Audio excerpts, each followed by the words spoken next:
a performing arts and creative arts school in Austin. And then my newest project is actually going to be out in May of next year, and it's called Storybound, and it's sort of a big, sweeping young adult fantasy. And of course, all my books, because I started in romance, that's where my heart lies. So all my books have a romance in them also, even the post-apocalyptic, scary vampire one. But okay, Tracy. I am Tracy Deeps and Tracy Wolf, and I tend to write for adults. I write mostly contemporary and steamy romance, and for young adults, I tend to write action adventures, and have a lot of fun doing that. So the ones that I have up here this is the first book in my superhero young adult series, and Tara Lynn Childs, who I wrote it with, and I kind of decided to flip things around and make the villains the good guys and the heroes the bad guys, in a society where nobody knows that quite yet. And then my latest young adult is called Phantom Wheel, which is also the name of the virus that's let loose on everybody in the world's telecommunications devices, their iPads and their phones, and 6 teenage hackers who are trying to save the world. And I'm currently, or just finished working on in my April book, Crave, which is kind of a throwback. And it is a boarding school vampire, dragon, witch, shifter, gargoyle romance that takes place in Alaska. So I've decided I need to go on an Alaska trip because, right, I mean, research is important.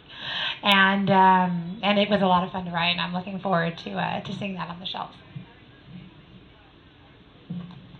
I'm Sherry Thomas, and I also started out in romance, in historical romance, and most everything I write is historical. But more recently, I've been writing a series of historical mysteries featuring a gender-bent Sherlock Holmes. So in these books, they are set in the Sherlock Holmes timeline, the 1880s. But the conceit is that the fictional Sherlock Holmes was inspired by the real-life exploits of a woman named Charlotte Holmes. This is book 1. Book 4 is actually coming out in about 10 days. My most recent release is this. I was told it's the first English language young adult retelling of the Ballad of Mulan, of the actual original Ballad of Mulan. So that's what I write. And thank you. My name is Kevin Looney, and I'm a local indie author of fantasy books. So I just have one novel out so far, Echoes of the Forgotten. So it's about spirits that they control the communication of the world, but they stop doing their job, and the only person that might know why has been captured, and it's up to his ex-lover, who is also a city ruler, to basically figure out the mystery of what's going on with the spirits and find him and save him. So a little bit of a flip. You got the female protagonist trying to save the guy in distress.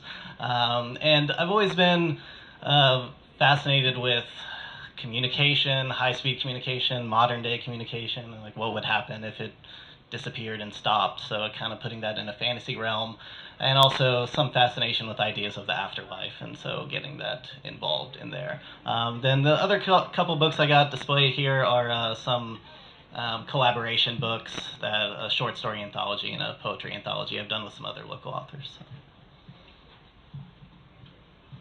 I think we'll ask some questions before we go into the romance. So, anybody have any questions for our authors? How long does it take you to write a book, on average? Tracy, about 10 minutes. Used to be. These days it seems to be taking longer. Crave actually took me, a month and then a month off where I just had to think about it, and then